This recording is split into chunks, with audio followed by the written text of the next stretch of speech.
好，我们直播开始啊！欢迎观众朋友们收看这一期北境对话威力，欢迎大家好，大家好，我们这也感个谢北京给威力对我这个自己的机会。这个也非常感谢你过来啊！这个威力嗯对自己的这个评价是一个反共新人，是吧？所以我们先有请他给我们做一个自我介绍吧。嗯，大家好，我德语名字叫威里，然后呢，这也是今年才给自己起的一个新名字。然后我这个中文名字叫许英涛，言无许吧。如果反共呢，这个事情其实说新人不新了，我是从21年的时候就已经完整的完成了价值观转变、立场转变，但是虽然立场变了，价值观变了，意识形态变了，但是我是一个双面人生，因为我当时在墙内，在国内，在国内我必须要时刻保持一种政治警惕性。我越知道什么不能碰，我越不能够表露我沾过这个、碰过这个。别人说这个吸烟的，你能看到他牙黄啊，或者是那个沾染上这种成瘾物的，你能有那种表征。我也类似。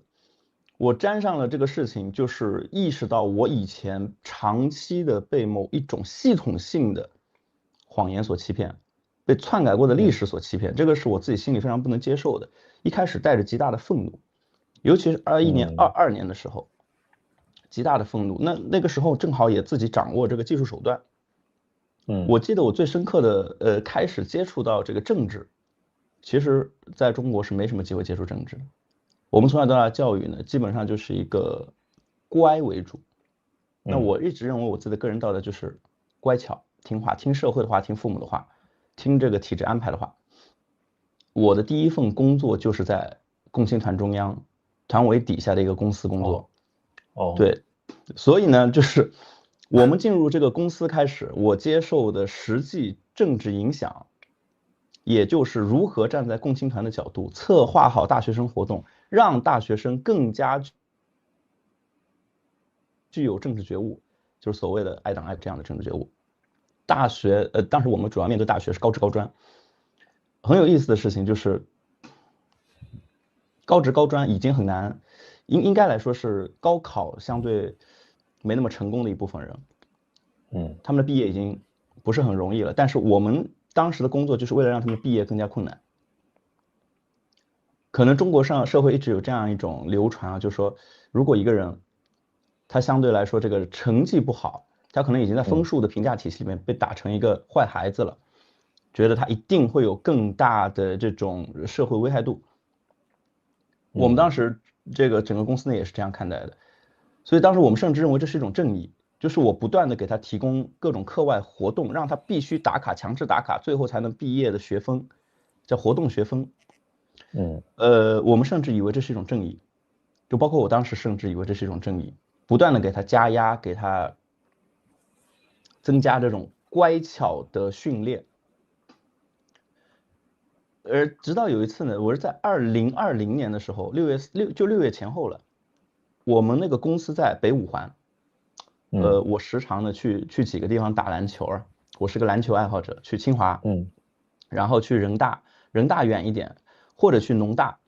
那么那天呢，我就去农大了，平时都是非常顺利就能进校门，没有人阻拦的，没有保安会拦的。突然保安给我拦住了，因为那保安我都认识了，我都在那儿打了半年了。他能不跟我认识？我去了之后，我说我每天来你不认识我了？他说我认识你啊，现在不能进来，你要学生证才能进。我说我就在旁边工作，我在那天天打篮球，你不很认识我吗？他说你不知道这是什么日子吗？我说这能有什么日子呢？那个时候我才第一次通过这个保安，保安说你不知道，你居然不知道学潮啊，然后给我科普了，科普之后回去了，我才找了公司里的这个相对比较年长的北京的原生的同事，他原来是北京土著吧，啊，在北京生活非常长时间了，我找他去问，一问一了解啊，还有这样的事情，中国经历过这样的事情，不可思议。对我来说的震撼力就不可思议，从那个时候就开始不可思议了。对，所以我是到21年的时候，当时我们这个公司非常的这个艰难，公司在那个因为所有人都是线上办公嘛。我长期的这个耗在家里面，长期线上办公，长期的有这个凌晨2、3点还在那加班，我就跟这个当时的这个技术人员、技术同事嘛，关系特别要好。他就给我提供了科学上网的方式，我们现在叫科学上网，就是 VPN。后面我跟他就学到什么程度，我就知道了怎么做 OpenWRT，怎么去给那个我们的路由器装那个软路由，做一个插件，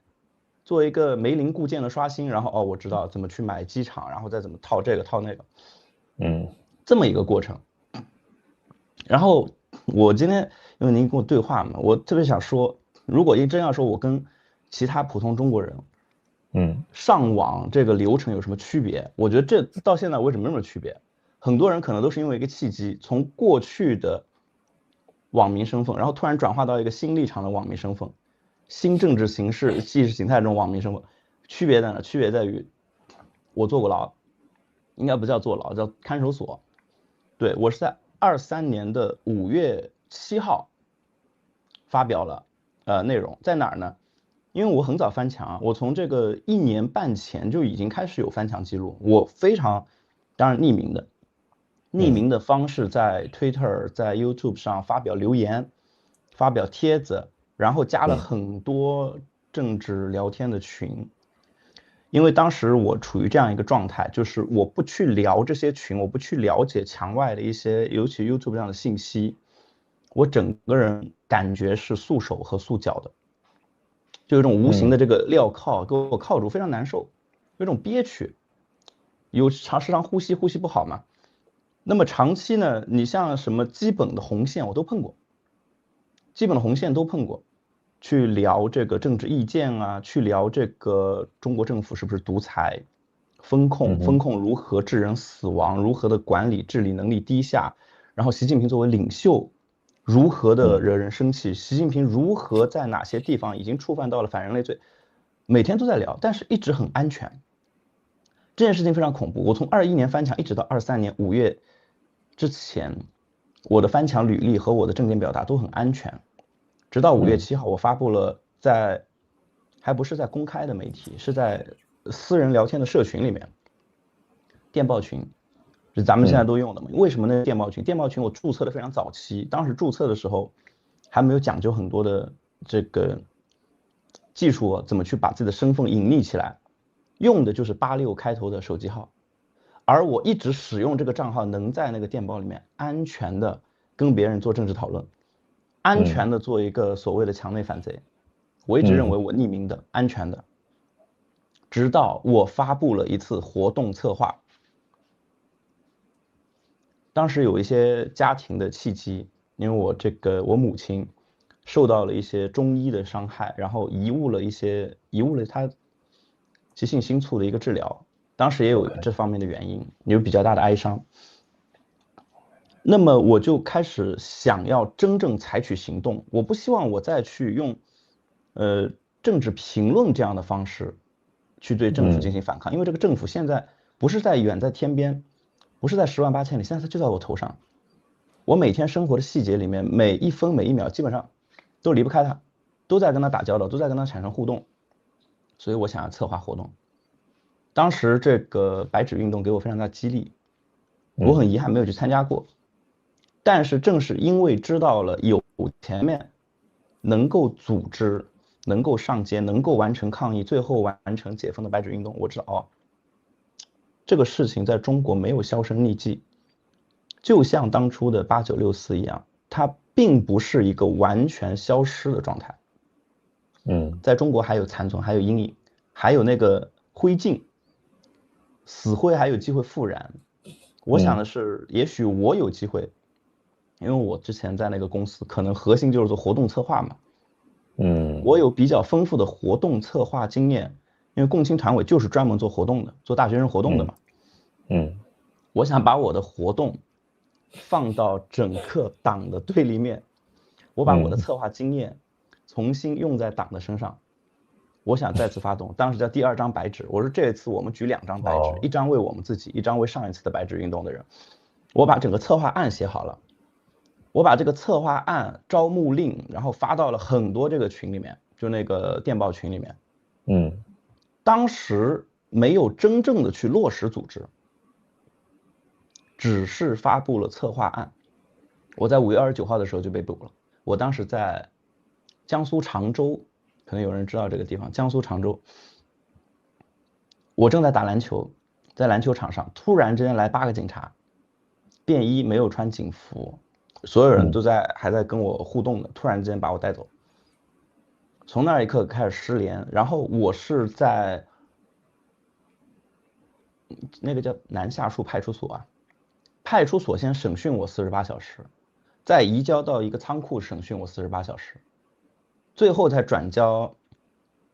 这个所谓的刑事看守所。当时给我的指控是你涉嫌煽动颠覆国家政权，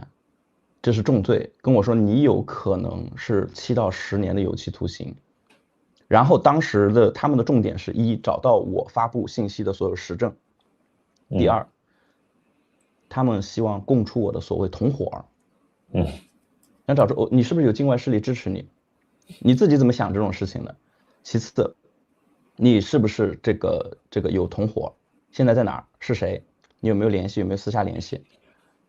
实际上我根本没有落实这件事情，因为当时非常忙，很多的事情放在一起。我只是希望把这个策划案散播出去，没想到这件事情比辱骂习近平，比我支持台湾独立，比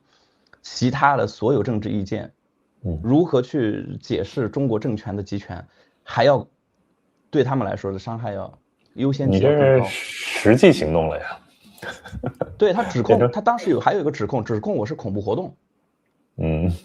我说我这有什么恐怖的？白纸能够怎么伤害你吗？白纸还能伤害你？2张白纸是不是威力就更大了？我不是在搞汽油桶啊，所以这个也是完全无奈的。所以当时我就了解了他是怎么样一个操作逻辑。8个警察里面只有2个是江苏省的省网警，其他6个根本不知道我是干什么的，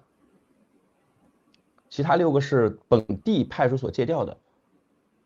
是在这样的情况下，然后看守所关了，加起来吧，他安的是给我最后的单子上面写的是关押7天。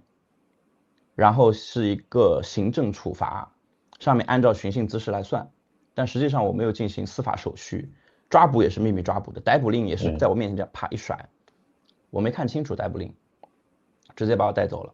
所以整个程序是不公开、不透明，不知道什么情况，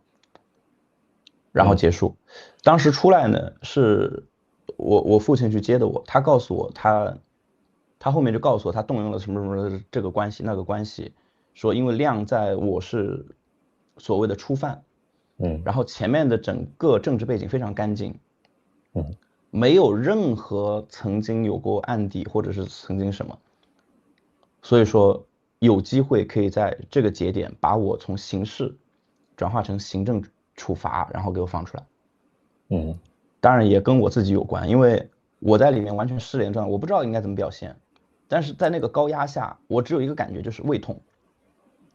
因为我只要紧张，我就胃痛，就容易腹泻，然后我又不敢去腹泻，我忍着腹泻胃痛，纯胃痛。然后这个过程当中呢，我是真的第一次感觉到一种恐惧，因为我没有办法辩解，没有司法所在。当他指控我拿着那一打印的那个我的聊天记录，他是从群聊的另一个聊天视角截图下来打印的，就很显然应该是那个，我大概理解他流程是在群聊里会有人把我的聊天记录都监控好，然后截图，然后进行举报，然后网警呢按照优先级去处理，也就是其实我这个那个86开头手机号注册的电报账号早就暴露了，但一直没有那个所谓的成本或者预算来处理我，没这个预算不处理我，直到开始策划活动，我的院级在被提上去，我才是这么一个过程。我人出来之后，但是我的东西还被没收了。当场他当时抓捕我之后呢，第一个就我是被带走了。他们还去了我的当时租赁的一个房子，当时我手里呢已经从北京离开了，从北京离开，我不是在常州被捕嘛？那时候已经是在常州开了一家自己的自媒体公司，他去把我公司里面的电脑、路由器全都给没收走，然后进行扣押。那个我什么时候才拿回来呢？我是1个月之后我才拿回来。从我被捕，然后到结束，然后我一直都没有手机，还重新去拿了一个家人用的不用的备用机吧。领回这个我所有扣押的电子设备，我当时写了3000多字的一个就保证书。我整个怀着巨大恐惧情绪，在一开始把我加入看守所的时候，我就全都是不是看守所，派出所的时候，在审讯的时候，我就是全程一个态度，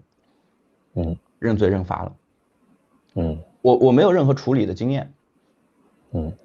我也不知道我面临，我当时有一个问题，是当时直接把我抓走的时候，我当时问车上的民警的，我就问他一个问题，我会不会死？一切来的非常突然，然后我的自由失去的也非常突然，然后结合我之前所了解的秘密消失、秘密抓捕，我不禁就问出这样一个问题，这个事情是不是直接关联我的死亡？这是我当时直面的最大的一个恐惧。他怎么回答你？还给我的，他说你死不了。他说了，当时他说了这个事情之后，我才是，我依然是，我知道死不了了，但是我依然没有说啊很开心活下来，不是的，依然是完全失控的一个状态，手机，然后汽车全部被扣押，扣押的过程当中，我什么人都联系不到，我不知道该怎么办。那个篮球场上的人，所有人看着我，不知道什么事情，突然来几个便衣把我拿走，他这个人干什么了？我是就是心跳可能就心率一直可能要一直到160、170这个样子，持续在这个心率上根本下不来，这样一个过程。1个月后把我的那个电子设备拿回来，他们告诉我我已经帮你们全都做好了备案。他说你以后只要再敢VPN 翻墙，你再敢去看外网，你可能就不是这样一次轻松的处罚了，说给你关刑事看守所关几天就给你放出来，不是的。他说到时候你面临的就是真实的处罚。网警给我说的。从那个时候开始对我的创伤真的非常大，就是我从没想过自己遭这么一遭，意料之外。那当然也是我自己的这个暴露，也不了解他们的整个搜索的手段。看守所还是挺恐怖的，没见过这样的地方，一个非常长的长板，上面躺了23个人，还是22个人，我去反正应该是23、22个，每个人睡觉大概就是40厘米到50厘米之间，每个人挨在一起，24小时不关灯，前后2个摄像头，一个厕所只有冷水，洗澡全部用冷水，每天只有半个小时的放风，半个小时是在一个20平米的小院子里面，就是连着这个房间，后面是个小院子，可以晾衣服，可以那个所谓的放风。放风呢，就是所有人转圈，踏步，像那个原地踏步，不是跑操，不跑不动，不能俯卧撑，不能锻炼，就是慢慢的走，慢慢的溜达，然后踢正步，然后做2次骚洗，像军训的那样的军令一样的，这个是完整的放风过程。最恐怖的是我刚进去的时候给我一个塑料勺，这个塑料勺柄它把柄给凹断了，剩一个塑料勺的勺头，那个是我1日3餐唯一可依赖的餐具，吃完了不能洗，你也没有其他纸，只有草纸，拿草纸把那个勺头擦干净之后，然后吃下一顿，那个勺子要一直放在自己的口袋里，全程是这样。我当时我脑子里就有一个想法，因为当时我账户上有很多钱，我当时的想法就是我到底有没有办法能花光我所有的钱，让我重新获得自由。我彻底理解了，就是钱没用了。那一刻我感知到我跟整个经济社会完全是脱钩的状态，完全是比孤岛还要恐怖10000倍。就是我真想真后悔的是被抓进来之前我怎么没赶紧把钱都花光呢？彻底没用了。过去最看重的，过去在整个中国社会达尔文体系下，我最看重的是什么？我自己的赚钱能力，我创造财富的能力，我能不能做生意，我有没有工作能力，我能不能被其他同事认可，其他的客户认可。这一刻我感觉到我的价值排序出现了偏差。以前我总是抱着这个社达的这种价值排序，我想是让自己更有钱。如果在这个更有钱的道路上，如果有什么阻碍，我是不是能够给他让位？钱先第一位，其他的放第二位。从我开始参加工作开始赚钱，我有大概不能说次数吧，反正非常时常出现的一种念头，就是我有没有在这个时刻有机会放下一点自己的道德良知，能不能让我的钱赚更多？总会时常出现出卖自己良知的念头，因为钱对我太重要了。但是直到进看守所这一次，一下子感觉到价值排序变了。只有被关起来的时候，真正人被关起来的时候，真正完全跟这个世界断联失联，然后要面对家生米饭和那种飘汤。我不知道您能不能理解这个词，叫飘汤，就是只有一块烂，然后白面是白菜，一泡水，然后那个米饭是保准加生的。这个是我们每天的实际饮食，没有任何的可稳定摄入的蛋白质。就是这样一种处境，从吃的到睡的当然还有一个睡觉，因为审讯我是没给我睡觉，可能也属于一种睡眠剥夺吧。但是在看守所的时候更恐怖的是，因为他不关灯，但我已经很累，其实可以睡着，但是我睡2个小时就要起床站岗2个小时，就是它也叫轮值模式，每2个小时就一定会有4个人在这个看守所里面不睡觉的看着所有人。我从那个时刻开始就是有巨大的睡眠障碍，病根也是从那个时候落下的。价值排序变了，过往的身体的一种特性，睡眠的习惯、作息习惯、身体适应也变了。然后就是在他给我真正告诉我做了所有的网络电子设备的备份和监控之后，我回到家就开始真正的患上了严重抑郁症。我以前也是不认为这个世界上有一种病叫抑郁症的，这个认知都是自己用经验去走出来的。有的时候就是这样子，文盲突然间经历过一桩，反而获得了一点点知识。抑郁症最恐怖的是什么呢？恐怖的就是没有活力嘛，做不了事情，我只能躺在床上刷手机。那么如果在一个第三方的视角来看的话，就是你就是手机成瘾呗，你就懒呗。那实际上不是的，实际上是一边我可能眼睛在看某个视频，当然是在看短视频，但实际上我是听不到声音的，然后也不知道短视频在播放什么内容，脑子里会不停的就是会自动播放我经历过的那些恐惧。我又会想我是不是在哪个时刻又会再次失去自己的人身自由，又突然之间被抓走，然后突然之间无法为自己申辩。我不管跟那个警察说什么，警察都一口咬死，这个都是你干的，你现在要么承认，你要么就完蛋。他一直跟我强调，如果你能够认罪认罚，我还能给你一线生机，就算死有全尸吧，不然你是死无全尸的状态。我今天可以轻松的说，是因为真的是我这个距离有足够的安全距离，真是距离产生美。这个经历其实很难说出来的。我在尤其国内的时候，认识人，我想表达的时候，其实我现在说出来，我通过我的回忆说出来嘛，我的脑子里刚刚什么画面都没想，没有特别具体的画面自动在我脑子里播放。但是我在国内的时候，我就只要可能开口一个词、2个词，就是把这个回忆唤醒了，我的脑子就像播电影一样播片，它在完整的播片。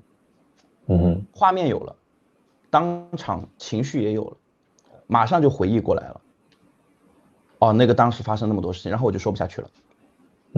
现在我已经可以跟当场回忆当中的情绪做一个切断了，这是一个很大的一个改善。抑郁症最严重的时候就是差点得了膀胱炎。为什么呢？因为我躺在床上，我想尿尿了，但是我憋住，我就是不去尿，就想再憋，我是再等会儿吧，就是我不知道为什么控制不住身体。身体彻底失去了原有的社会功能，非常恐怖。当时那趟去医院检查这个事情，也是因为持续尿痛去检查，他说你这个可能有轻微的膀胱炎症，你是不是连续憋尿、长期憋尿了？那你这个，我说是啊，他说你为什么会憋尿呢？成年人，你20多岁是成年人，你不是什么小孩什么。成年人怎么控制不住自己呢？吃喝拉撒控制不了，你是什么成年人呢？我没法辩解了。我怎么跟泌尿科的医生解释呢？我解释不了，我控制不了。当时我对自己的也是，我完全不理解自己为什么会出现这样的情况。大概从23年一直到今年，不是今年了，25年。我有很长一段时间是没有翻墙的。很长一段时间我是完全压制住自己，不敢翻。我的所有的技术就是我都知道怎么翻，我只要有设备马上能够快速的重新翻墙。不敢看，我怕看到了，我只要看了，我登上去了，我心里就会胆颤。我今天我翻墙了，他是不是有这个技术手段能监控到我的手机啊？他能不能监控到我的手机屏幕啊？他是不是能够知道我现在此时此刻在干什么？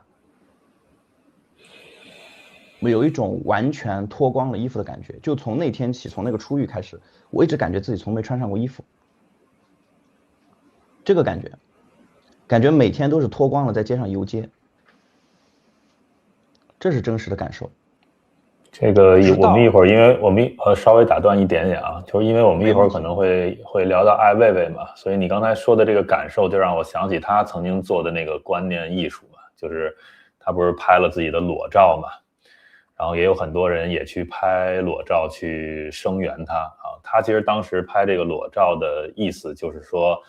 你们不是这老大哥你要监控我吗？我不是没有任何隐私吗？我就干脆全脱光了给你看。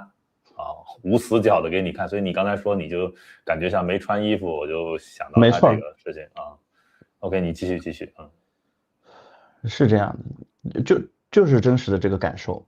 然后是我妻子鼓励我嘛，因为她看我已经是，其实她看我的视角，她给我评价就是，我觉得你不如去死了，看着你这个样子实在是太痛苦了。你还不如死了来的痛快。我经常发生这个念头嘛，就是说我有自杀的这个念头，但是同样的，我又有深度的恐惧，就是我又想，但是我对自杀这件事情本身恐惧的不能再恐惧，离它非常远，有这个念头会自己去折磨自己，但是不可能真的去实操。我中间还是隔了一条线，就是完全是因为恐惧。我一想到各种各样的那种死法，想到其中伴随的疼痛，因为我当时不知道为什么我的脑子的那种联想能力啊，图像联想能力特别强。我想到什么事情呢？就像是又是播片概念了，啪的一下脑子里出画面，情绪就上来了，控制不住，收不住自己。而其中其他的情绪可能都不明显，只有一种情绪来的特别快，恐惧。持续性的恐惧。中途我还在国内，我不是抑郁症嘛，我自己，因为我妻子给了我很多帮助啊，在抑郁症上面，我自己对他做了很多的知识性的了解，然后后面了解，哦，这么回事，我是生了个这么个病。好，我积累了一些知识之后，我特别有意愿去把我所了解到的，当时我就感觉有一种初窥天机的感觉，说哇，我知道这个东西，我对我自己有这么大帮助，我是不是也能帮助一些别人？我又在抖音上又开账号了，又忍不住开账号。之前我就不做自媒体公司的嘛，又开账号，忍不住呢就开了一个自媒体的援助账号，给人做免费援助接线的。就是我不是咨询师，也不是什么，我就想给你做免费的援助接线，给你分享我自己的抗疫经验，这么一回事。结果这个账号我大概当时有3到40个跟我真正完成接线的，其中有一个是孩子的家长，他得到的反馈很好，还给我想办法给我付钱，我不停的给他退钱，我跟他说我这个钱我收了，我心里不舒服。我自己都下定决心，我说不做任何盈利性质的，可是没想到这个账号居然也会被封号。哦，为什么呢？因为我不要做流量吗？我不要扩散自己的这个影响力吗？我希望让他更多抑郁的患者或者是青少年能看到我这个账号，知道我这里有帮助可以提供，那么我就去又发了一些社会面的东西，发了医院的调查。发了连年的中国抑郁症青少年的这个报告，数量如何激增，医院如何这个医疗资源不匹配，然后实际的中国的这个抑郁症的认证如何混乱，我把这个又做成我的那个核心内容，因为我老是放不下那种想要对这个社会实际发生什么的这种洞察的这种动机，我放不下这个东西。不自觉的就做这件事情，不自觉的就把自己观察到的社会面调研下来的东西又总结出来，又去好了，我又犯了红线，唱衰中国。当时在严打这个唱衰中国，做空中国，我又成了唱衰中国的那个，就是叫什么给境外势力递刀子，给别人看到啊中国怎么都不好，你怎么不能看看中国的好呢？你怎么不能看看中国的发展？你怎么光盯着中国不好的一面呢？你什么意思？好，然后以我没有医疗资质为名义，然后以我这个平台嘛，把我的账号给消了。直到今年，我这个账号做了多久？从它存在到被消耗，应该做了半年到1年多。就是在25年的时候，是吧？对，24年。25年，具体时间我这会儿我还真不记得了。当时那个加了我微信的所有人都跟我问，他说你为什么不做了呀？你怎么突然间账号不做了呀？我们还能不能联系到你啊？我说实话，这个账号被消了，我根本做不下去了，给人接线我做不下去了。我一下子又感觉到真正萦绕在我头上的不是我的个人问题，说我是不是有一种选择？我能够选择不恐惧，我能够选择用另一种方式生活，我能不能选择不去管这个社会的事情？我能不能独生自好？我说我能不能生活在这个孤岛里？发现不行。我只要还在这个社会系统里面，我不管扮演哪个角色，我不管接触哪个社会部分，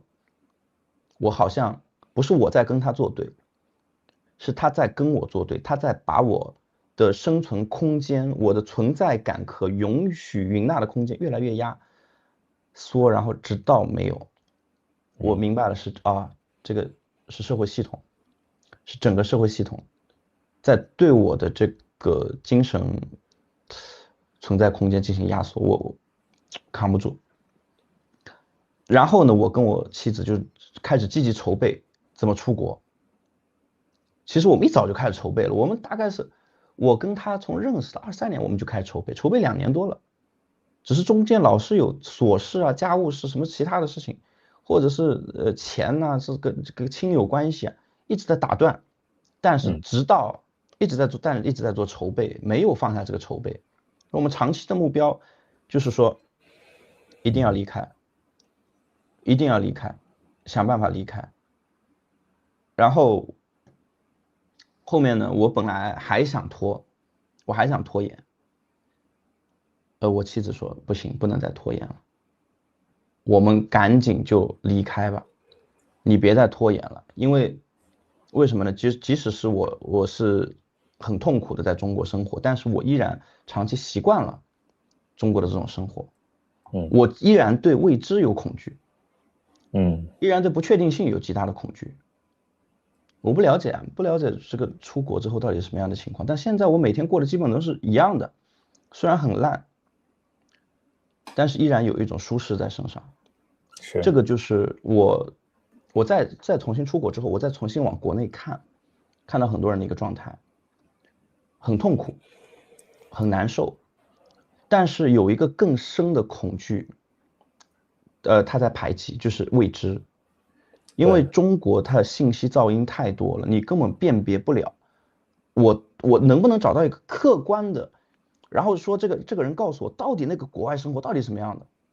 你在中文频道什么抖音啊、小红书啊、哔哩哔哩，你基本搜不到，因为真正给你跑流量的，真正给你做官方推广的是什么？是告诉你，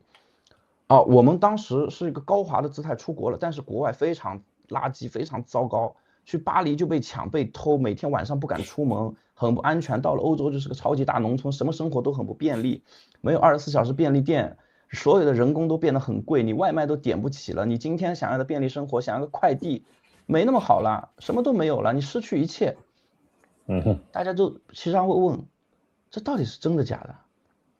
如果你是中央电视台报道的，我说这可能是假的。你真的是个海外华人，你是个活人啊。你没有表达你任何的政治立场，对，你表达了自己过去的生活经验，那么我到底相信还是不相信？肯定相信了，很多时候就是这样的。对，你比我来说更有经验，我就愿意相信你是更权威的、更正确的那一个。而这样的信息噪音导致了大家没有办法真正去做整个这个价值的排序。我到底应该把什么东西放在更优先的地方？因为其实出国意味着要舍弃。我们是22年的时候就把房子卖了，那个时候就是看这个海外的就 YouTube 上的频道，我发现一个很巧妙的规律，你不管是谁，全都清一色的告诉我，这个房子再不卖就晚了。我全部看到统一的消息，我不知道这是不是什么信息茧房还是什么，还是我搜到的博主巧合。我当时坚定了一个信念，这个房子再不卖，我的人生就要完蛋了。说服了父母，一次性把这个房子卖出去。但是这个房子卖的非常难受，当时是我们卖了190万，但实际这个房子卖出去，买家用了220多万才买下去。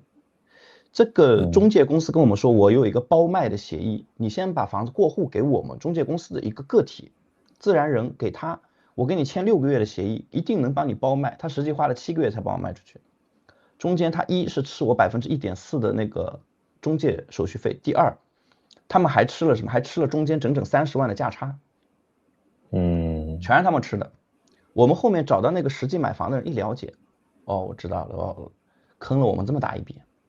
怪不得需要拖半年多时间。我说我们房子都降价这么便宜了，跟其他同小区的房子价格比都低了10几万。为什么我们卖不出去？不是，那他既然给你包卖的话，他应该是在这个第一时间把你这190万给你啊？没有，给了我30万定金。那他有点，你理解了，这有点坑，而且这有点坑，因为我理解的话，就是说，如果我给你包卖，又是存在说你把这个房子先过户到中介的名下的话，那理论上他应该把这190万先至少大部分给你，然后他自己再去抬高30万卖给下一家的话，那是他挣的钱，对吧？当然了，也存在说他这190万给你这一部分资金的这6个月包卖期的一个资金使用费，应该是这么着比较合理，对吧？但是他现在是双重的在坑你啊。没有合理，并且他还赚了一笔，就是那个买家呢，他并没有付首付，买家办了零首付，就是他把这个房子估价估到了260到270万。然后给了他的一笔居间费，然后让他能够把这个首付给垫上，垫上之后，实际买家是按照整个贷款是贷出来220万，然后按220万去还月供的，所以是零首付。也就是说，这个买家他是看到了自己在这个城市生活有一点向好的方向，但实际手里是没钱的。所以这个中介公司两头，这就是实际的能在中国赚钱的一个商业模式，你两头必须要骗。你如果不跟别人玩信息差，不跟别人绕弯子，不骗，那就像我这样不骗，赚不到钱，还容易成为这个系统性铁拳的那个受害者。但是无论如何啊，去年25年你是等于跟你夫人一块儿出来了没错，终于离开中国了。那么之前我其实也是最近刚认识你啊，在推特上看到有你这么一个，因为你关注了我，然后我就看一下你的那个简介，然后我就回关了嘛。我看你简介的时候，看到你发了一些推文，就是讲你一个大致的心路历程，就是你刚出来的时候，你因为去自由了嘛，对吧？在网上可以去发表一些批评中共啊，或者一些这些推文之类的，但是你还是存在一个恐惧，是吧？因为你敢于露脸出来，也是最近才刚刚发生的事情，有一段时间你还是只是处于一种恐惧，因为你还介绍了你的这个，我就是特别想听你讲这部分。你是担心他们有什么对你的什么打击报复啊、跨境镇压呀、连坐呀什么的，但是最近这些恐惧都从你身上消失了，对吧？没错，因为如果我不知道他的手段，其实我到现在，你如果让我去分析我的视角下共产党到底有多强大的手段，我依然不知道，依然是有一些未知的。但是我只能通过过往历史的案例，我更愿意用案例和数据去说话。我当然害怕了，我每天都在害怕。我老婆呢非常推荐我干这个事情，她说你有机会发这个 Twitter。能够在这个 Twitter 上表达自己的政治观点，能够去在 Twitter 上进行对过去的党和政府的一个，不管是控诉还是对抗，他希望看到我做这件事情，因为我做这件事情充满活力。我不做这件事情，我做一些无关项的事情，做其他的事情，总是感觉身上好像缺了点什么，闷闷不乐的。对啊，就是找不到那个快乐的点，找不到一个能够让自己真正那个 cheer up 那种娱乐，我就看电视剧不那么开心，玩游戏不那么开心，什么事情好像都没有那个开心的点，但是唯独我拿起这个键盘，虽然现在还是正键阶段，但是我开始正键的时候，整个人就是好像终于得到了一点点那个枷锁被解脱的感觉。因为这个坎儿你就没迈过去嘛，你必须得把这个解决了。我延续了那么长时间在国内的这个恐惧，我不是说人好像一换了地理位置坐标一换，啪，人就整个人解锁了，整个人好像活了，不是，还是有一种深度的未知和恐惧，因为共产党就是这样，非常神秘，我们至今不知道共产党内部到底是一个什么样，发生些什么事情，怎么样完成决议，没人知道，整个一个政治黑箱，包括他绕过司法程序，把裁判文书网关闭，秘密审判许志永。这样的事情接连发，你不知道，彭载舟那边刚贴了横幅，刚拉了横幅，那边马上被抓，又传出谣言，有说9年的，有说枪毙的，不知道，没人知道到底真相是什么。非常我不知道他会对我做什么，那我只能去了解他对别人做过什么。我了解了89学运的过去的，在美国的，在英国的，在欧洲的老的前辈啊，然后我了解了这个像中国民主党啊，像法轮功啊，我之前都不了解，实际不了解他们在海外到底做些什么，但是我真正去了解他们到底受过哪些海外的跨境镇压，当时有个词嘛，叫跨境镇压。我详细了解之后，我了解到跨境镇压目前能够搜集到的案例，在柬埔寨、老挝、越南、泰国，实际上还没有发生在整个欧洲大陆和美国的，这是我的一个实例，我自己搜取出来，我不知道是不是明天共产党，当然有一个自由雕塑，那个习近平和病毒雕塑的那个焚烧，把他们雕塑给烧了，破坏了别人的私有财产，但那个 FBI 把它保护住了，然后我了解那个案例。那么我虽然前面有案例，但你依然不知道你作为下一个，你是不是会突然之间被他们重视起来，愿意用什么样非法的手段把你给物理层面或者怎么样的对你进行伤害或者消灭，依然不知道，因为前面的案例只是前人的案例，你依然不知道你到底是怎样一个结局。但是我现在心里想的只是，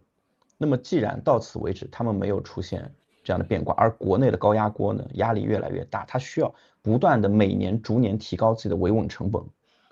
实际上它没有那个成本去投入到海外的所谓的这个反抗势力当中，再其次，我觉得自己首先还是一个影响力非常小的，这个小土豆也好，小芝麻粒也好。实际如果他真的要操作，那么应该是先找天塌了个子高的顶着。我还是个矮子，然后呢，我还有一件事情，为什么我说我必须要，我愿意露脸啊，然后我愿意把自己的这个名字啊，好像是一种暴露，但其实我是想，因为很多其实我看了一下我的观众还是基本上都是翻墙，然后挂的是那个香港的 VPN，作为中文频道，我想很多翻墙出来看到，如果看到我的 Twitter， 如果看到我的自媒体内容，我想他会产生这样一个疑惑，这个人反共是不是有限制条件啊？你看到很多匿名反共的那个粉丝量很大的，每天都发非常密集的信息，但是他们是不是因为保持匿名嘛，会说有担心？那么到底担心的是什么？说不清楚，说不清道不明的担心。我调查完之后呢，我觉得我如果自身处境是安全的，然后我又针对连坐这件事情进行了案例调查。我发现就是当时李老师说嘛，他的父母被停了养老金，当然是一种迫害，但是在我看来，这个代价我完全可以承受。所以当我理解到这个代价可以承受，我说如果我现在已经安全了，我还不敢站出来，那么那些不安全的在国内的人，他又会被我的恐惧情绪渲染多少呢？本来他就知道身边真的有老大哥在看他。实际上，当然，我们整体来说，中国的群众如果有更大的基数，之前我还看到一个研究说，只要有2000万人愿意站到街头反抗，党的维稳力量就会直接被颠覆掉。但实际上根本聚不到这2000万人。我们说是有14亿人，但实际聚不到这2000万人。如果我今天在安全的地方，我都不敢对他进行对抗，我都不敢站出来，那么他们在一个本来就有不确定危险的地方，因为他们实际上就是要反抗的。是我能理解你说的，这个东西恐惧是会传染的，但是勇敢也是会传染的。我知道你在做这个事情的意义啊。是啊，所以我当时想了，我不管别人怎么样，我这边我自己得到的反馈，不管明天的那个信息报道会怎么改变，但今天我确认了我是安全的，而我在安全的处境下，我应该做最大可能给大家看到的我是怎么样进行对抗的。这是我想做的事情。这个真的是很棒啊！我觉得，因为刚才还有人夸你啊，我们这有一些留言都可以调出来啊，有人在夸你的这个表述能力非常的好啊，把你经历过的和这个思想转变都讲述的非常清楚，相信观众朋友听得也很明白啊。那么，说说吧，那你出来现在开始做这些反抗啊，然后又产生了一些什么样的变化呢？就是在一个自由的环境里，然后每天，无论是在油管还是推特，就在这个华语世界里啊，你可以自由的交流了。你现在有什么感受？这个反共的这个世界是什么样子？之前我是极为孤独的一种状态，因为我妻子很支持我，但实际上她真正的政治经验是相对一张白纸的状态。也就是说，很多他的跟着你现在就是出来，包括这个支持你反共，其实更多的是出于对你的爱，所以才会希望你做开心的事儿，不是说他自身有什么样的经历过什么。不是，所以其实他付出代价挺大，是因为他是完全面对未知的恐惧，但是就是一脚往里面踩进去了，就不管里面是什么样，黑的白的，不管什么样，不管多恐怖，你就往里踩了。我想说的是，过去我长期是极度孤独的一种状态。我妻子可以在物理层面陪伴，但实际上在精神层面，一个人都看不到，谁也看不到。我只看到茫茫一片党卫军，像压境一样，就压在一个我看不到的地方，随时准备把我进行包围、围剿。但是到墙外之后，当我开始把自己的名字录出来，当我把脸录出来，当我把我自己心里想的东西发表出来，好，我突然发现好多人都开始认识了，遇到了特别多的同类，就这一下让我塑造了极大的精神安全感。因为我想到的是，我即使我又要又一次被围剿，但也至少有人跟我站在一起，有战友了，是这样一种感觉。当时我在国内的时候，就经常是希望，或者是有一种妄想，这种妄想什么？妄想我走上街头的时候，我一回头，身后全是人，身后所有人告诉我你继续走，我们就在你后面跟着，极有安全感。那整个画面就是我真正去理解今天，因为共产党长期实行的这种原子化政策，让大家的中国的个体和个体之间在基础的陌生关系下互相不信任，很难建立集会社团。当时有一个新闻非常触动我，就是一个货拉拉司机，然后有个女乘客跳车，致死。我记得这事儿。这个司机被判刑。女乘客不相信这个货拉拉司机不按照导航走是能走到目的地的，这个司机根本不相信一个女乘客能够告诉他正确路线，互相不信任，互相不沟通，互相不交流，互相猜忌，互相做出对自己伤害最大的选择，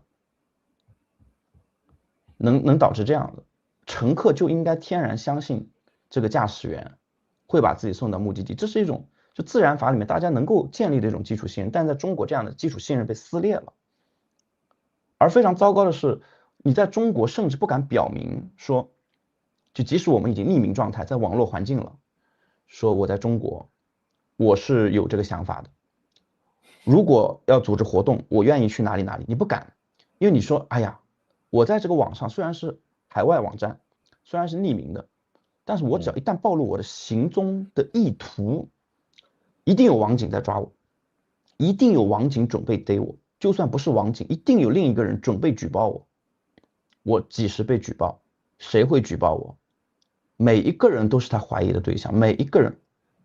这样一种状态。所以我们零散的在意识形态上，很多人都是我当然知道共产党的坏呀，我当然要反抗。怎么反抗？谁和你一起反抗？他们四目望去就是没有人跟自己在一起。所以我到了这个海外之后，我自己获得了很大安全感之后，我回过头来，我也思考这个问题，怎么样真正让国内的人有机会再在这个严密的巨大的利维坦机器里面掺一点沙子，应该给大家慢慢的建立集体安全感。所以我当时提了一个理论，叫渐进式颠覆。我说我们不管是合理非的抗议、集会、游行，每一件事情实际上不是回溯历史，不是去回溯某种情绪，不是一个导火索点燃，而是在真正能够影响社会变革之前，我们能不能接受一场合理非的抗议运动以失败告终，并且在失败当中积累我们实际集会的能力。我们集体纪律的东西，我们知道边界和底线在哪，我们知道怎么做不会让这个警察伤害我，而不是我情绪上来了，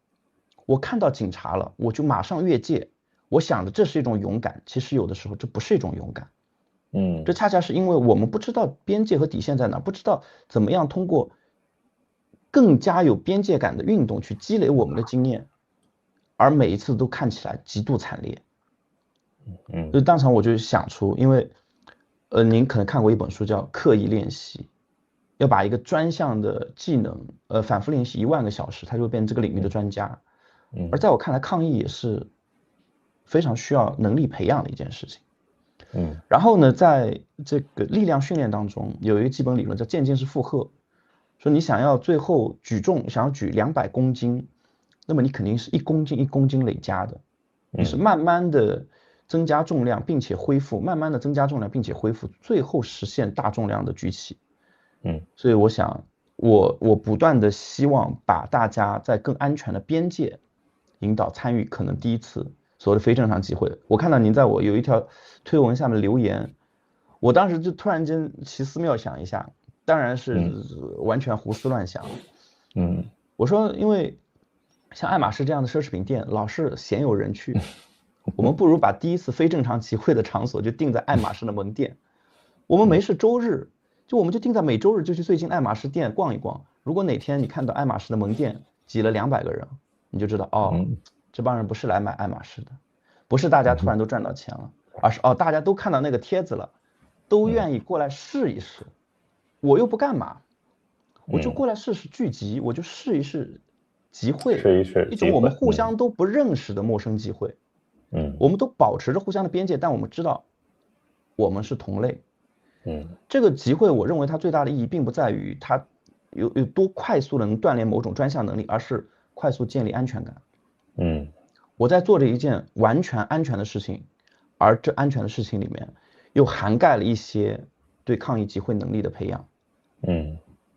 我能看到整个集体都在为此而提升，我能看到整个集体有更多的人，越来越多的人涌入到这个集体，这是我特别想的一件事情。所以我说安全感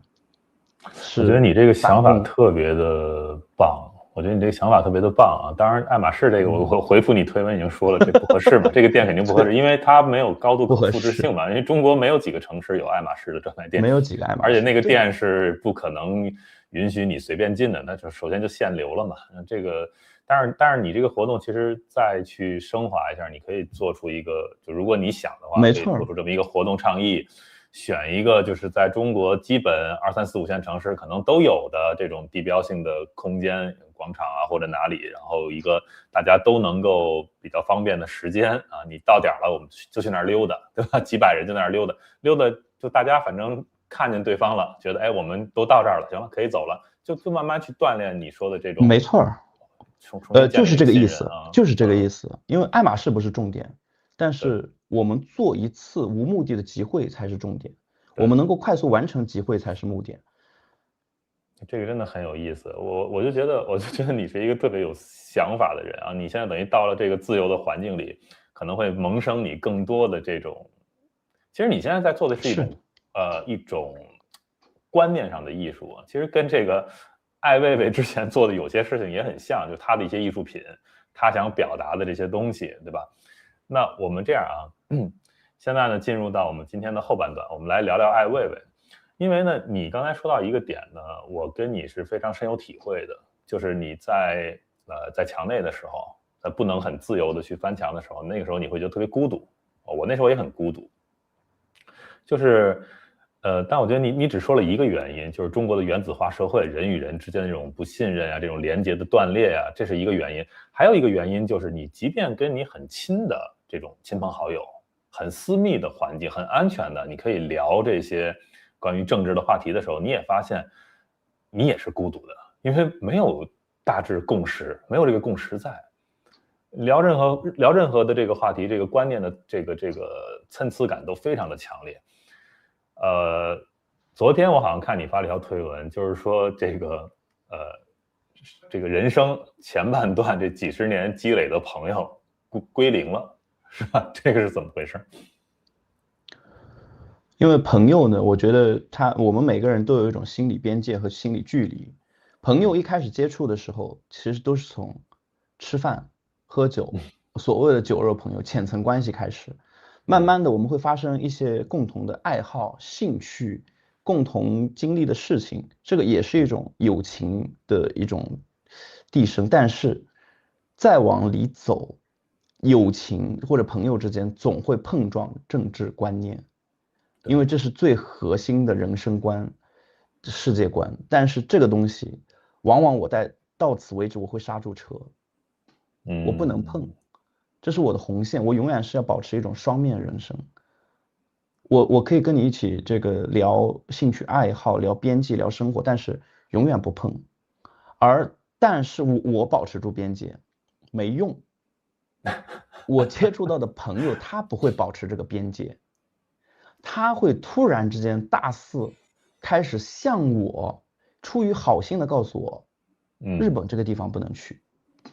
日本的海鲜不能吃。我知道你们上个礼拜又发去吃那个日料了，你怎么还能去吃日料呢？你知道日本现在这个核辐射的鱼啊，核辐射海鲜有多危险？哎，我是为了救你，他为了救我，但是让我感到痛苦。他是出于好心，但是让我感到痛，我没有办法再教下去。这是我最后朋友被动断裂的一种实际处境。那我跟你还不太一样，我是特别贱，我是主动的去尝试，哎，我能不能找到这个有共识的这个人呀？或者说就是对我最亲近的一些亲朋好友啊，就我真的是觉得我想救他们，就是可能有点犯贱啊，我想救他们，然后想告诉你我知道的真相，我知道的真谛啊，这个事情，结果这种交流啊，是这个结果是非常惨的。结果非常惨，所以你看，当然了，我在出来做这个频道之前，就已经有很多就这个关系就崩掉了嘛啊。那么我出来做节目之后，这个就很多人知道了嘛，就是啊，你原来是出去反共去了或者怎么样的，就完全就不联系了。所以你昨天发那个推文说这个朋友越来越少，甚至归零啊，我就是深有体会。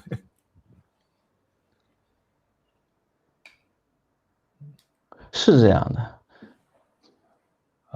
但是啊，我们就转到这个问题，有一个心路历程，有可能你后面会经历，这也是我这2-3年开始做这频道之后我经历的一个，就是你刚出来之后，你会发现啊，这外面是一个自由的天空，然后有这么多认识共产党本质的人在这里可以畅所欲言，你会以为在这一个反共的圈儿或者世界里，你能找到很多的有共识的朋友啊，可以聊得来的三观一致的人，你会这么以为。但是我实际的经验是发现做不到，就是这些人呢，可能只是在反共这个标签上大家是一致的，但是他们有很多人做着各种各样的违法的生意，然后可能做着各种私底下的勾当啊，有的人可能是外宣，有的人可能是这个自干五式的外宣，就他没有收中共的钱，但是呢，有的人呢是由于他还要回国，所以他这个言论呢就会特别的收着。有的人呢就是突然的转变，我们最近也看到了，比如类似夏河这种，对吧？180度的转变，之前是非常犀利的去批评中共，然后突然他意识到，哎，我可能是不是应该回国了？我是不是要留这个后路？或者国际局势发生变化，他觉得，哎，是不是中共不会那么快的崩溃？我是不是要留个后路？结果就开始180度的转变。就是这样的人，我们会遇到很多，这个可能会让人很失望。有时候你会觉得，哎，这是一个前面搞民运的前辈啊，对吧？老大哥呀，你还对他挺信任的，然后有一天突然你发现不是这么回事儿，所以就聊到我们今天要聊的这个艾未未。这不这2天啊，我也给大家放这个新闻哈，就是艾未未时隔10年突然回中国了。其实这个事情是这样，我觉得他突然能够回中国，哪怕说他跟这个中共当局有某种妥协啊，这个从人之常情上是可以理解的，对吧？回去看一个90多岁的老母亲，是吧？这个是可以理解的。如果只是回国看望老母亲，然后呢，他在外面的对于中共批评的这些言论呀，甚至说他有一些艺术作品，我现在选择不做了，或者这个话我不说了，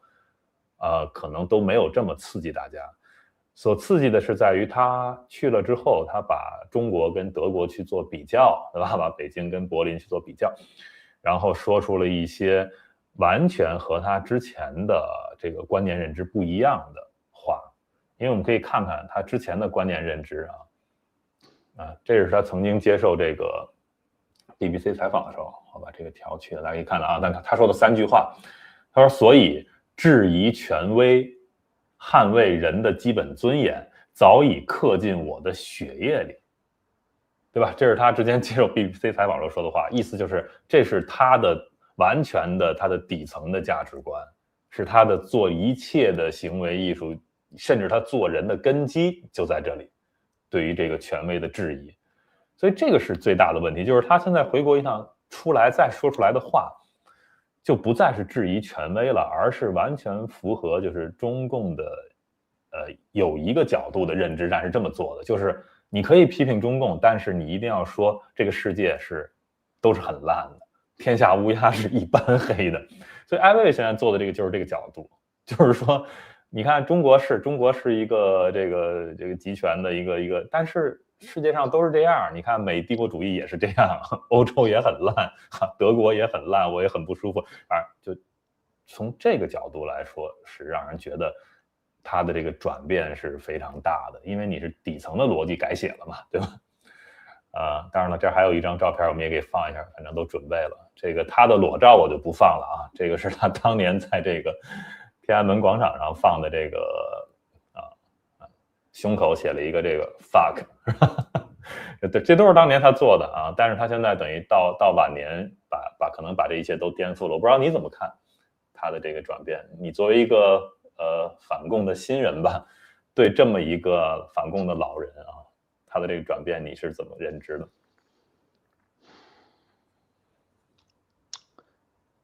这个我真的是非常难以评价，但是，我觉得是有一个我觉得想评价就是，绑架，就是情感绑架和道德绑架。其实我觉得在艾薇薇这个事情发生之后，我看到所有的评论，到目前为止看到的所有评论，基本上都是要么是表示这个人是对他进行反对，要么是表示同情。在人的理性当中有一种叫结构性理性，就是他很理性了，他并不是去违背了自己的这个过去的理念，可能他就是出于一种谎言，想要保护好自己现在的处境，因为在现在的压力之下，在实际社会的处境之下，他没得选。因为你想，他今天能反转成这样，明天其实他还能翻回来。这个人可以左右跳，左右跳，但是我们始终不知道他到底是什么样的人。但是我觉得也无关于他到底是什么样的人，而是我们其他人能够如何看到。我们能看到的，大部分人看到的是，哦，他说的是谎言。我们一下就能看到他说的是谎言，而我甚至不知道他把谎言说的如此明显，是不是他的一部分？因为他说的是，我觉得听起来是相对比较离谱的。他在德国10年，那么他当初选择来德国，包括选择来之前，08年去做社会问责，去做汶川大地震的豆腐渣工程调查，他做了一系列的真正去关乎社会的事情，真正去反抗集权体制的事情，我能看到是他反抗精神很强烈。而在德国，我甚至德国他不可能，我觉得他可能是在德国，算了，我不猜测了，我无法猜测。他现在所表露出来的，一看让人一眼假，能够看出，哦，这人一定是被绑架了，被情感、被家人或者怎么样，被党给绑架了。我不想去说这个人，哎呀，这个人就是良心、良知遭到了湮灭，他跟魔鬼共舞。我觉得倒不是这样子去评价。对，如果是这么一个表达，我觉得是有点那什么，因为你看啊，太简单，他长期的可能会被当成了一个叫什么公共敢去公开批评中共的这么一个艺术家嘛，对吧？这是一个他其实已经被符号化了，艾薇薇，就是即便他的有一些政治立场的认知让大家有一些偏差，但是至少在反共或者反集权的这个象征性上是之前没有被颠覆的。所以这么一个象征的角色，其实就有一个问题，就是说你不能变，是吧？你这个表述一定要永远犀利，你不能模糊，你不能变，你不能累，你不能够软，就是你一直要这样。但是你稍微有一点，因为人会老的嘛，对吧？他岁数也很大了，人会老，有这个什么老母亲这种情感呀，然后有这个孩子想回故土的这种家庭的这些需要，什么都会有。然后，我觉得从这角度是能理解的。你也是想说这个是吧？我想说的是，他虽然这样，那么回归到我的选择上，我也是想着，我有没有一天被这个他的某些手段是不是绑架了，或者是勾引了、诱惑了，或者是收买啊，我有没有可能做出这样的选择？我觉得首先这个事情碰不上我，因为我觉得很大程度，当然我今天说的，你可能很多人会说啊，你说的是不是太早了？因为我觉得我的烈度呢，可能会相对保持烈度的同时，保持更长的持续性。因为我并不是一个个体，因为艾薇薇是一个 icon，它有很大的个体性，它是个艺术家，但我可能会做很多组织，我可能是一个真正的对抗型组织，我真的会把落实到行动当中。我这种行动，我想跟我个体的表态根本没有关系。我所有组织和策划的所有行动都是直接去对抗它的，我会用行动对抗。所以我即使说某一天说哦这个人，我这个人怎么样倒戈了，个人立场，我想根本没有人会崇拜我，或者没有人会把我当成一个符号，或者没有人说哦我会跟随你的不可能。嗯哼，我觉得第一个要断的就是，如果我形成了更多的自己的认同者，我觉得第一个应该说的就是，我只代表我自己，而不应该对我产生任何的，就是超越认可之外的，超越欣赏之外的。所以艾薇薇很显然受到了很多一个时代的人的崇拜，嗯哼，但是我们大家也应该去反思这个崇拜，是不是我们要跟随他呢？那我们从跟随毛泽东到跟随艾薇薇，这有什么区别呢？嗯哼，所以我认为真正要破除的，真正是对权威的这种崇拜，然后对这个 icon 的依赖，对符号化的依赖，然后对某个对，极强影响力个体的依赖，而回归到我自己，我只做自己就行了。我想我是这样一种角色，我想我是一种行动的推动者，嗯。所以我想我的个人观点并没有那么大因为我觉影响力。得艾薇薇的一个问题就是，我观察啊，我是觉得他从过去在国内去做这些观念艺术，因为他做的实际上是观念艺术嘛，就是这个艺对术品本身或者这个艺术行为本身跟审美无关啊，因为我们知道原来我们理解艺术是要跟美去挂钩，但他们这种观念艺术不是，我要表达的是我的观念，通过艺术形式表达出来，所以就很多时候是有一点要有这种作秀这种外在的表达呀，但是呢，就自从他去反抗中共，那么从他跳出到海外到欧洲之后，就总给人一种感觉，就是他进入到了另一个这种语序里或者语境里，就等于被另一个语境所捆绑了，就是他成了一种艺术的自媒体人啊，然后成了某种什么觉醒文化啊什么，就掉入了另一个语境里，等于他就代表了那个在做他的这个观念艺术。就是这种横跳的感觉。但是你刚才说那点特别好，就是我们每个人，就比如当时他去拍裸照，也有很多人拍这个裸照去支持他嘛。但其实这些人对于他的支持，你肯定不能是我是纯粹是 follow 艾薇薇这个人，对吧？因为你肯定投射了一些东西在上面。那现在他突然变了，你会觉得你过去的那个投射错了吗？这是一个问题。然后，但是你刚才讲的有一点我这肯定会特别有意思，就是因为你说你是一个行动派，你等于我不是说我为了标榜我自己、表现我自己，你也不希望有人去崇拜你或者 follow 你，那你可能更在意的是你能策划出什么样的行动，这个行动能影响到多少人，或者它实际能产生的一个效果。那可能这个行动开始能够去被复制、去自行运转的时候，那你这个无论是创始人的身份还是什么样的身份，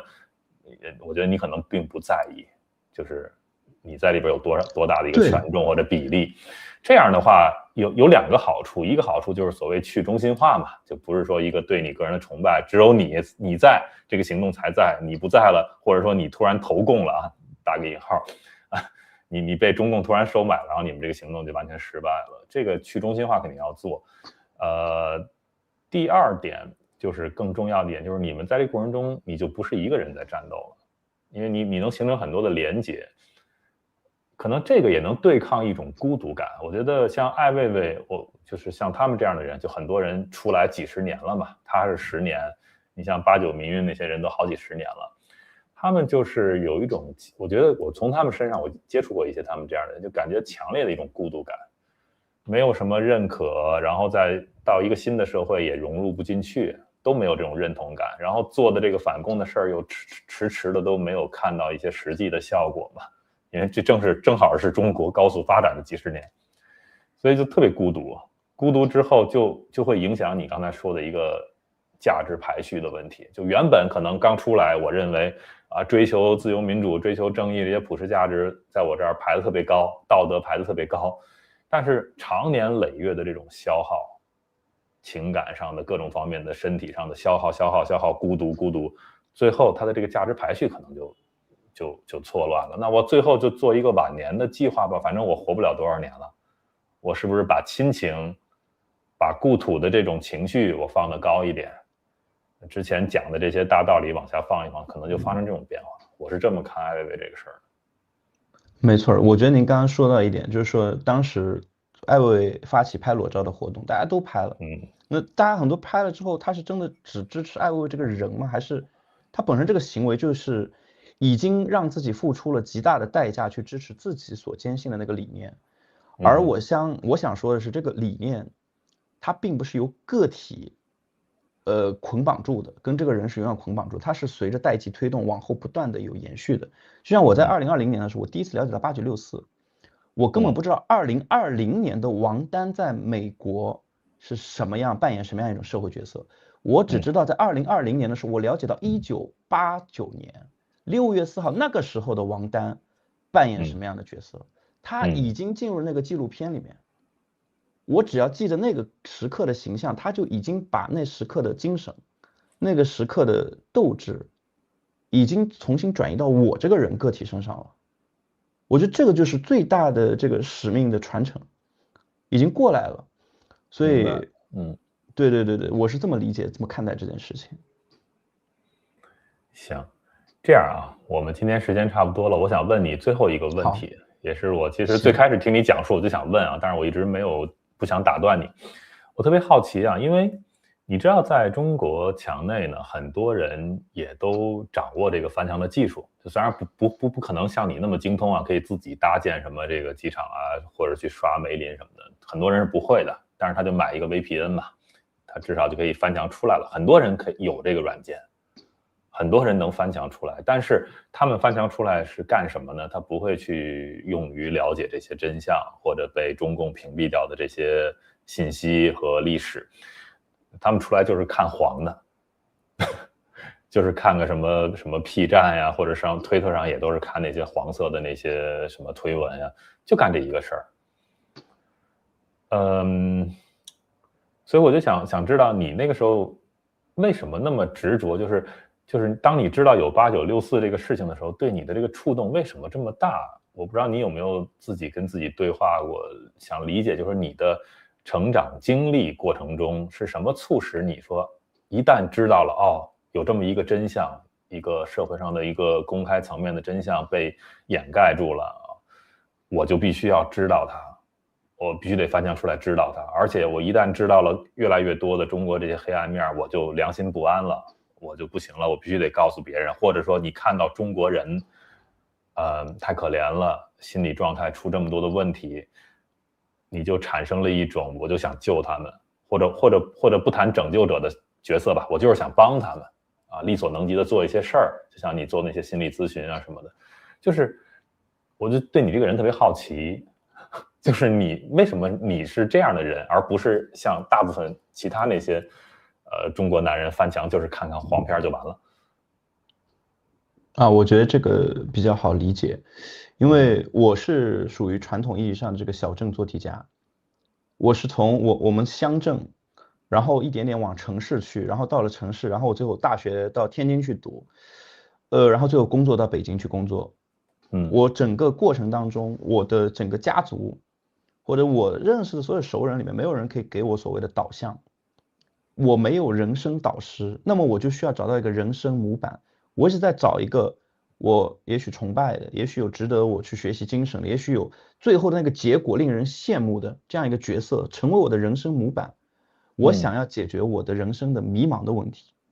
嗯所以我每找到一个人，我都希望思考这个问题：这个人我有没有机会成为？我看到巴菲特的时候，我下意识直觉就是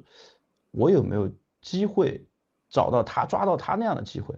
我看到马云当时在12年，您应该知道11年、12年那个时候大众创业、万众创新，马云一直被哄抬为政府的一个最光辉的创业明星。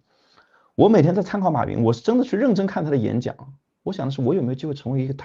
像他那样的富豪？我加入到这边公司了，到了北京了，在一个这个互联网公司，我说我有没有机会也复制这样一个互联网产品，抓住一把互联网机会，然后看到了那个党，就是我们团委里面的领导，我又在思考这个问题，我有没有机会成为这个团委的领导？这个团委的领导是什么样的一种生活？是什么样一种嗯处境？我甚至有一个阶段，我感受到这个哦，好神秘啊！这个中共中央、中央政治局、嗯中央政治局常委、中央政治局总书记，我说好神秘啊！我说我有没有机会成为习近平那样的人啊？因为我很迷茫，但我也比较敢想。而所有的想象里面都不及我了解这个8964之后，我突然间产生这样一个念头，我有没有可能成为王丹那样的人啊？我当时我那个念头冒出来的时候，我这个背后都开始冒汗，就是这个是未曾设想的一个完全逾越了我过去社会环境能够构想的每一个角色。过去的皇帝、大臣这些角色我全都幻想过，富豪、乡绅我全都幻想过，没有想过还能出现这样的人生模板，这样的人生选择。这个是完全把我过往的这个社会认知给撕裂掉了，所以在迷茫期寻找到了一个几乎不可能应该在这个社会出现的人，所以震撼到我了。明白，明白。那你现在后面又经历了这么多嘛？这个进派出所呀，被经历那些甚至身体上你的那些得的那些病那么再到你现在到海外来，终于自由了。你其实在你身上，就是从你经历这个8964，你在幻想自己能不能成为王丹式的人物那一刻的震撼，到现在已经过去了好几年了。你刚才说了，你的价值排序都发生了变化。你过去可能是想追求某一种成功，对吧？但是现在在你心里，这个成功的标准肯定已经变了。没错。你还有很久的人生要过，对吧？很漫长的后半生。那你后半生你还想追求成功吗？首先，这个第一个问题问你，或者如果你还是想追求某种程度的成功，你现在的成功标准是什么？我想的是，我可能在过去从来不能够接受蓝领工作，但我现在我特别乐意去接受一个蓝领性的工作。我现在我当然我还没有了解那么多工作类型啊，但是我到了德国之后，我就发现蓝领工作备受尊重，这个跟中国的那种蓝领白领之间的差异，然后说你一定要，我们当时流传的一句俗语叫宁做一个人的老板，不做千人厂的伙计。你死也好活也好，一定要创业，一定要做公司，一定要做你自己的事业，不能给别人打工。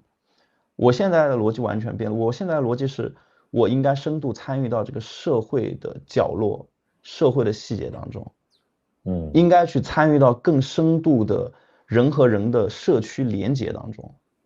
我不在乎我扮演的那个角色到底是，因为我相信他是一个平等的角色，相信他是一个有平等尊严的职业，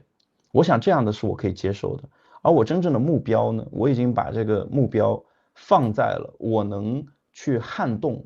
中共这个大树，我能撼动几分。也许我确实是蚍蜉一只，但是我不管树动不动，我得动起来，我得动起来。我为此投入一生，我觉得在回忆，在我这个临终之前，我想也许跟我的跟任何身边当时的亲人去描述我的这个讣告的时候，我想他应该会写到，我是一个战士，曾经参与过非常长时间，坚持过非常长时间的战士。那么我想我死后就死得其所。非常棒非常棒！我觉得我们今天这场对话非常的棒我们可以看到，就是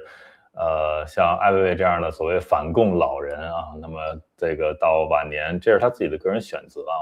我也不想做更多的一个道德批判，只是拿来做一个现象让大家看。但是更重要的是，就是人都会老嘛，但是有这个反共老人，就必然有像威利这样的反共新人。